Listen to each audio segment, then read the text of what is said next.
Beno, eguerdion, gehatu zaeten guztioi, badakin nire hasiera ez dela bat ere original izango, baina nik ere nire tartea hasi nahi dut antolatzailei eskerrak eta zorionak emanez.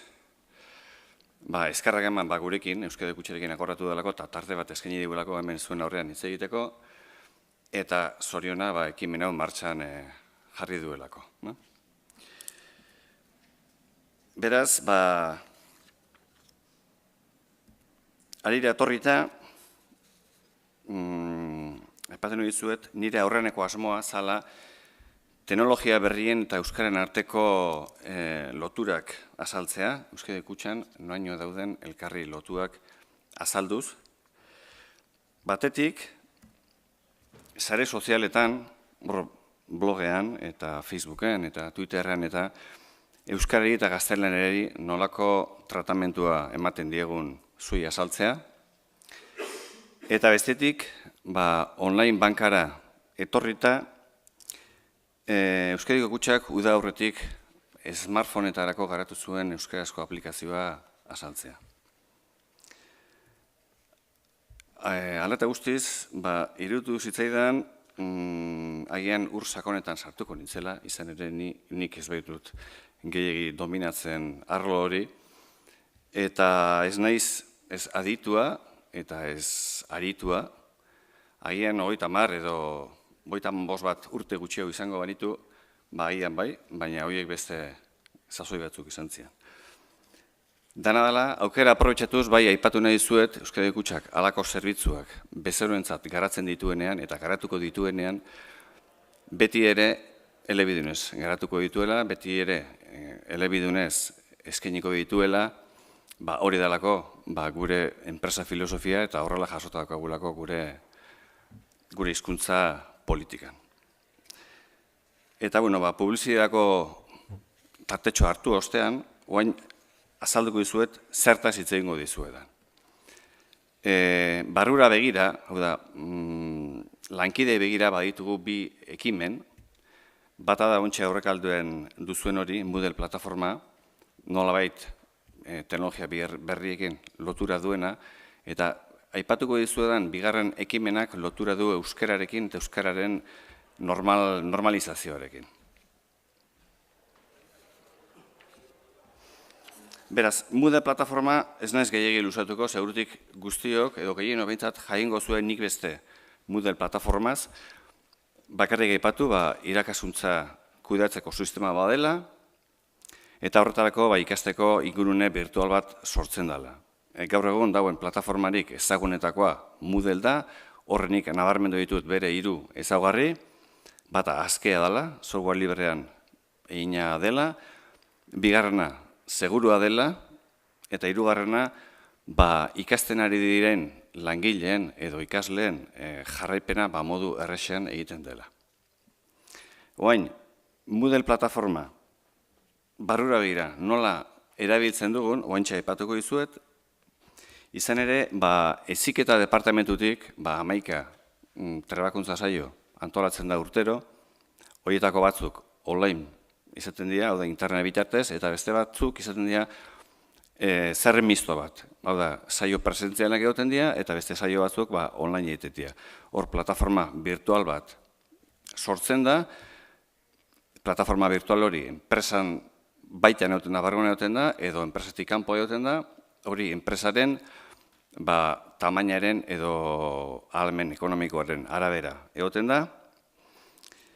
Eta Euskadiko Kutxan langileok guztio daukago lanerako ordenadore pertsonal bana, beraz dano gaude sare bati konektaktuak, bai Euskal Herriko langileak izan, edo bai Madrilekoak, edo Gaztelakoak, edo nahi den erkidegokoak. Eta beraz, zintzilik jartzen den informazio hori, ikasmaterial hori guztion eskutan dago, eta online sistema erabiliz, heziketa ordua izeneko proiektua erabiltzen dugu langileak o lankideak trebatu alizateko. Hor zintzilik jartzen den ikasmateriala euskaraz eta gaztelaniaz zintzilikatzen da, eta lankide bakoitzak aukeratzen du zein hizkuntzetan egin nahi duen bere trebakuntza saioa. Beharrezkoa eta ezinbestekoa den trebakuntza saioa. Hau ez da borondatezkoa. Behartuta daude behartuta daude bulegoetan lanean ari diren lankideek trebakuntza saio hauek egitera. Hau, honekin hasi ginen, hasi zian Heziketa Departamentuan duela 5 urte inguru, 2008an, eta xede publikoa da 1.600 lankide inguru, bulegoetan lanean ari direnak. Eta horra aipatu ditut, aurten eman dien ikastaroetatik, bi. Batetik, zelenetako aukera berriak bezeroentzat, eta indan beste bat izan zen txartelen kudeaketa eta arreta. Hor, aurrean duzuen hori da, langile ikasleari bere ordenadako pantailan azaltzen zaion informazioa. Alde batetik, hor zintzilik dagoen ikasmateriala euskeraz eta erderaz, eta bestetik hor eskubi aldean azaltzen da, une horretan online ikasten ari diren langileen zerrenda. Beraz, horrela erresa da jarraipen hori egitea.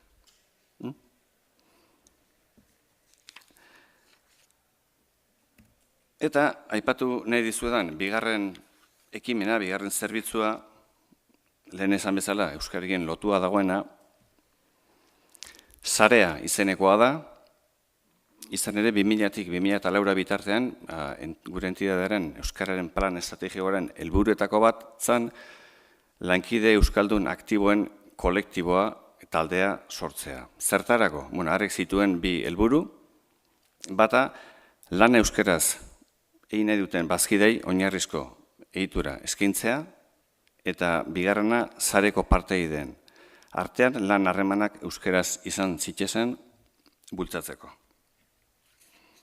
Eta horri erantzunez, sortu genuen eta jaio zen Sarea izeneko kolektiboa. Hor definitzen dut zer dan Sarea, lanean, hitzez eta idatziz elkarri zuzendutako komunikazioak euskeraz egin nahi dituzten bazkideen taldea, horre otea borondatezkoa da, jakina, baina borondatezko izan arren hor badaude bete beharreko konpromiso batzuk. Konpromiso horiek azalduko ditut horrengo transparentzia. Norri izan daiteke parteide? Parteide izan daiteke Euskadiko Kutxan lan egiten duen edozein bazkide euskaldun. Eta parte izateko, euskara zerbitzuari borondatea agertu eta horren berri ematea baino ez da behar. Sarea elikatzeko ekimenak, hori dira nolabait euskara zerbitzuak asumitzen dituen bere konpromisoak. 4 dira, bata sareko parteideen zerrenda osatu eta urtean behin eguneratu ostean parteide bakoitzari horren berri eman. Bigarrena da, hilero, kaleatzen den Sarea izeneko boletin bat atera eta lankide horiei banatzea, hor eskubi aldean azaltzen da, aurreko uztailean egin zen eta banatu zen buletinaren azala besteik ez, normalean 4 orrikoa edo 5 orrikoa izaten da, eta email bitartez banatzen zaie lankide guztiei. Beste konpromisoa da, sareko parteidekin ekimen bat edo bi urtean zehar egitea, bai hitzaldi bat antolatu, bai bertso saio bat, edo bai kantu afari bat. Aurten bat egina dugu aurreko uztailean eta bigarrena aurreko uzten ari gara datorren azaroaren bukaerarako. Eta azkenengo konpromisoa da, kide guztiei hilero banatzen zaie Euskal Ekonomiaren kaseta eta hau ere email bitartez banatzen zaie.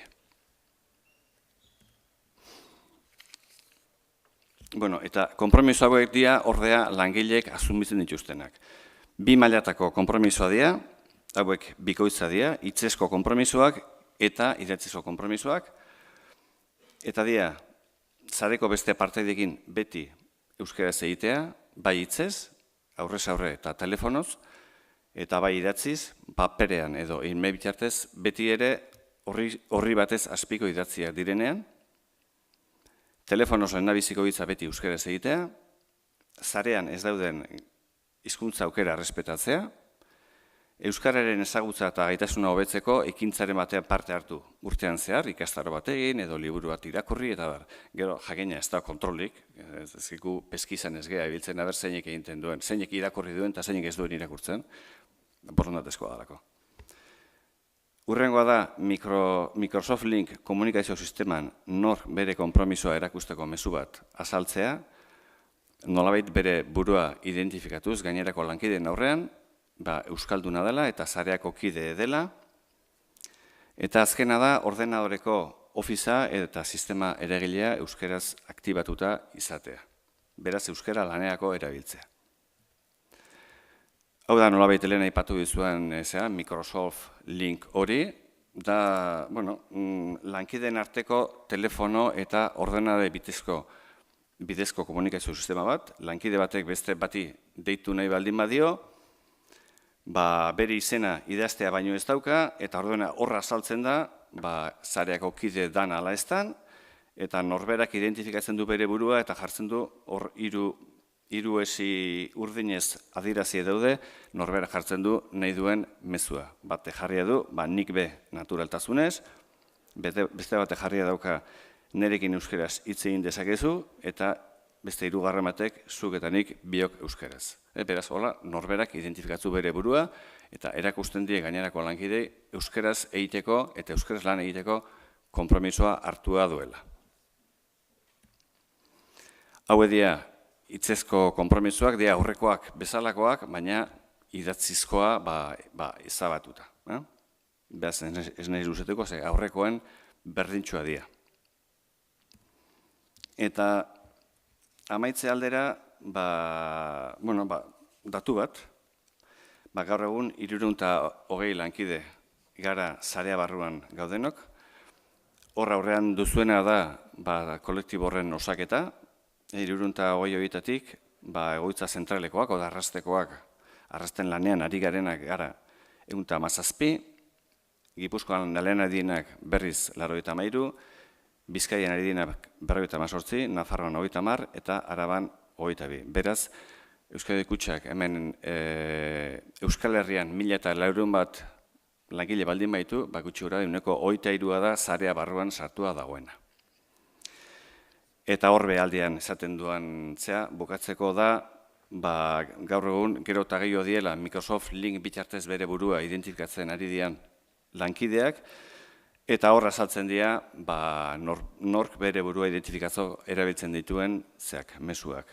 Nik eta zuk biok euskeraz, euskalduna naiz, edo nirekin euskeraz hitz egin dezakezu, niben naturaltasunez, eta abartabar. Eta, hoxe esan nik aipatu nahi zuen guztia, nire hitzak inorentza baliagarriak izan badia, fenomeno, eta bestela agian hurrengo batean. Eskerrik asko.